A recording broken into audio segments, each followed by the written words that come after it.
اهلا بيكم، يا رب تكونوا بخير. النهارده هنعمل كده وصفه للفطار في رمضان او غدا في الايام العاديه. بجد الوصفه دي لذيذه جدا ومشبعه واقتصاديه. هنعملها النهارده بطريقه صحيه. طبعا الوصفه دي معروفه، بس انا عشان بحبها ونزلتها على قناتي التانية قلت لازم انزلها هنا لحبايبي ومتابعيني ونعملها مع بعض بطريقه صحيه خفيفه واقتصاديه ولذيذه ومغذيه ومشبعه، وتنفع لكل افراد الاسره. لو محتاره في الغدا قومي اعمليها كده بسرعه، وانا واثقه انها هتعجبك. ويلا بقى تابعيني في الفيديو علشان نشوف الطريقة. يلا كده بسرعة اشتركي في القناة ولايك وشير لو عجبك الفيديو. في البداية كده انا معايا نص كيلو من اللحمة، انا هعمل نص كيلو وممكن تعمليها بربع كيلو. نص كيلو ده انا جايباه، طبعا المفروم ده بيبقى خشن فانا عايزة انعمه تاني. هحط معاه كده معلقة من الثوم، وكمان نص معلقة من البيكربونات اللي هي بيكربونات الصوديوم اللي هي الكربونات بتاعة الطعمية، وهبتدي كده ان انا افرمها فرمة حلوة في الكبة وانا عامها. شايفين بقى اللحمة بتاعتي سمغت. الثوم، معلقة الثوم المفروم اللي انا حطيته ده مهم جدا، بيساعد على تسميغ اللحمة، ودي خطوة مهمة جدا عشان نعمل الكوبيبة الغمراوي. والكربونات وما بتخليهاش مكتومة. حلو قوي كده، يبقى انا كده عملت اللحمة خلاص لوحدها مع معلقة ثوم وكمان مع نص معلقة صغيرة من الكربونات.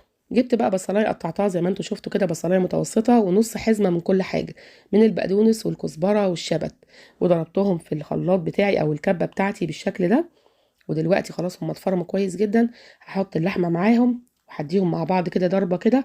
بس احط بقى شويه بهارات، شويه ملح، شويه فلفل اسود، كمون، كزبره، البهارات بتاعه اللحمه او الكفته. وكده هتبقى مفحفحه معانا وريحتها حلوه قوي. وهديهم ضربه كده في الكبه.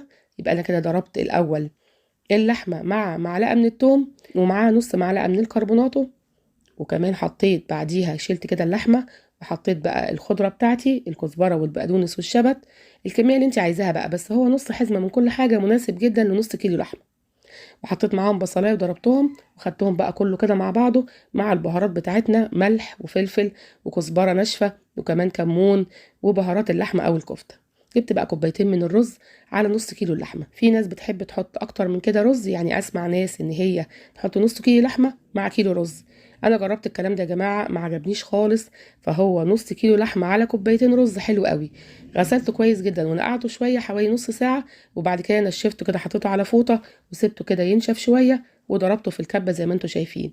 انا ما بخلوش بودر قوي يعني رز مطحون، لا انا بس بكسره كده، بديله كام تكايه كده في الكبه، يعني بكسر الرزايه كده لاربع خمس قطع.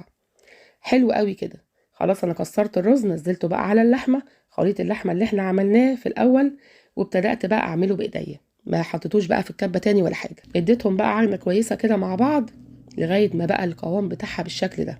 حلو قوي كده ومسمغه، استحاله هتفك معانا. الخطوات دي يا جماعه مهمه جدا. دلوقتي بقى انا جبت كده معلقه من الزيت، زيت زيتون، زيت عادي براحتك خالص زي ما انت عايزه وزي ما يكون موجود عندك. وخدت كده قطعه قد الليمونه الكبيره شويه، وابتدات ان انا اعملها كده زي القرصه. بس خلي بالك في نقطه مهمه جدا، ما تخليهاش تخينه، يعني حاولي ترقيها كده على قد ما تقدري زي ما انا بعملها كده. ليه؟ لان احنا دلوقتي هنسويها، اول ما بتشم النار القرصه نفسها بتتخن، فحاولي ترققيها على قد ما تقدري. يعني الارتفاع اللي انتوا شايفينه ده حلو جدا، ولا رقيقه قوي قوي ولا تخينه قوي قوي. حلو قوي كده.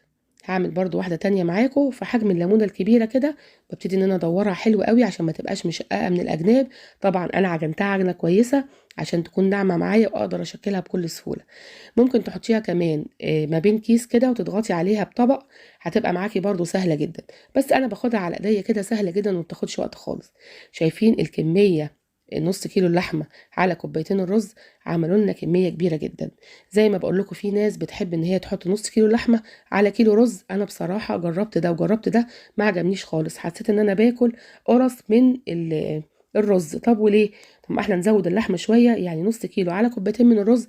صدقوني عملتها كذا مره ودي افضل نتيجه. عايزه اقول لكم بقى ان الكميه دي كبيره جدا، تقدروا بقى ان انتوا تخزنوا منها في الفريزر، تحطوها كده في اطباق او في علب وما بينها اكياس، هي مش تلزق في بعض خالص لان احنا كده بالين ايدينا زيت واحنا شغالين فيها. فتقدري ان انت تخزنيها في الفريزر وتطلعيها كده على شويه شوربه سخنين زي ما هوريكم دلوقتي، وهتبقى سهله جدا وتعمليها كده في دقايق. لو انت جايه كده من الشغل تقدري ان انت تعمليها كده وتحضريها في دقايق. جبت بقى الحله بتاعتي اللي انا هسوي فيها، حطيت كده رقه من البصل والطماطم والجزر، وكمان قطعت بطاطسايه كده يعني حجم متوسط لقطع كبيره بالشكل ده. وكمان فصين توم. ايه الحاجات دي مهمة جدا، هتخلي الطعم في حتة تانية خالص. وابتدأت بقى ارص كده الاقراص بتاعتي بتاعت اللحمة بالشكل ده بتاعت الكوبيبة، زي ما انتوا شايفين كده بنفس الطريقة. ما تخافيش خالص، هي مش هتلزق في بعض ولا هتسيب منك ولا الكلام ده كله. وهتشوفوا دلوقتي النتيجة بجد تحفة. جبت بقى شوية شوربة كده كانوا عندي وغليتهم، شوربة لحمة، شوربة فراخ، شوربة بط، الشوربة اللي انت تحبيها. ولو انت عامله دايت يبقى حاولي الشوربه اللي انت هتستخدميها تشيلي منها الدسم خالص، تدخليها التلاجة وتسيبيها تسقع يوم كامل، وبعد كده تشيلي الوش بتاعها وتستخدميها برضو، هتبقى حلوه جدا. ولو ما عندكيش شوربه يبقى مكعب مرقه كده او مكعبين من البيت اللي احنا عاملينها الصحيه اللي ما فيهاش بقى مواد حافظه ولا الكلام ده، تحطي عليها ميه سخنه وتبتدي ان انت تسقي بيها. خلاص كده انا حطيت الشوربه وحطيتها على النار تغلي. شايفين بقى انا بوريكم ان هي ولا ثابت ولا لزقت في بعضها، وكل واحده بوحدتها اهو زي ما انتم شايفين. هي بتاخد حوالي يعني من نص ساعه لساعه الا ربع عشان الرز كده يستوي معايا وتاخد وتدي مع بعض. شايفين بقى هي استوت، قعدت معايا ساعه الا ربع. في الاول انا كنت معليه النار وبعد كده وطيت لها، بسيب فيها شويه شوربه ما بخليهاش تنشف خالص، دي بتبقى طعمها حلو جدا. بصوا بقى كده، شايفين شكلها شهي جدا وطعمها بجد مفيش بعد كده. يعني قطعتين اتنين بس كافيين ان هم يشبعوكي بجد. طعمها يا جماعه حلو قوي، اقتصاديه، تقدري تعمليها كده في دقايق وتحضريها في دقايق، مش عايزه وقت خالص. يعني وقت الفيديو بالظبط هو الوقت اللي انا عملت فيه الكوبيبه، ما خدتش وقت معايا خالص. تقدري كده تاخديها بقى وتخزنيها في الفريزر، ممكن تخزنيها مستويه كده وتطلعيها على الميكروويف، ممكن تخزنيها نيه، ما تخافوش مش هتلزق خالص. ولو خايفه حطي كده اكياس من التلاجة ما بين الطبقات، خليها الفريزر، وبعد كده طلعيها وسيبيها كده حوالي نص ساعة، وبعد كده حطيها في الشوربة هتبقى تحفة جدا. في ناس بقى بتاخد الأقراص دي بعد ما بتتسلق وتحطها بقى في بيض كده، او ممكن برضو في ناس بتحطها في بيض وبقسماط وبتقليها، بس انا بصراحة ما بحبهاش كده، خفيفة وطعمة وحلوة وسهلة وبسيطة وفيها بصراحة كل الحاجات الحلوة. ايه رأيكم بقى في الأكلة بتاعتنا النهاردة؟ أكلة كده خفيفة ومن الآخر. وبالنسبة بقى لشوية الخضار اللي احنا حطيناهم تحت، دول طعمهم بقى أحلى كمان من الكوبيبة. شايفين بيبقوا شاربين من الشوربة وطبعا من طعم اللحمة، فبجد من الآخر.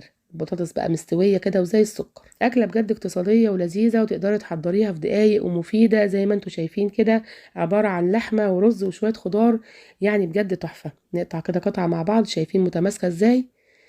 حلو قوي، ولو جربتوها هتعجبكم، اللي ما جربهاش بجد فايته كتير. ولو انت بتعملي دايت هتاخدي كده قطعتين تاكليهم كده مع شوية خضروات، هيكونوا مغذيين جدا ليكي ومشبعين. ولو جربتيها وعجبتك ما تنسينيش بقى في اللايك والشير والسبسكرايب للقناة. يلا باي باي، سلام.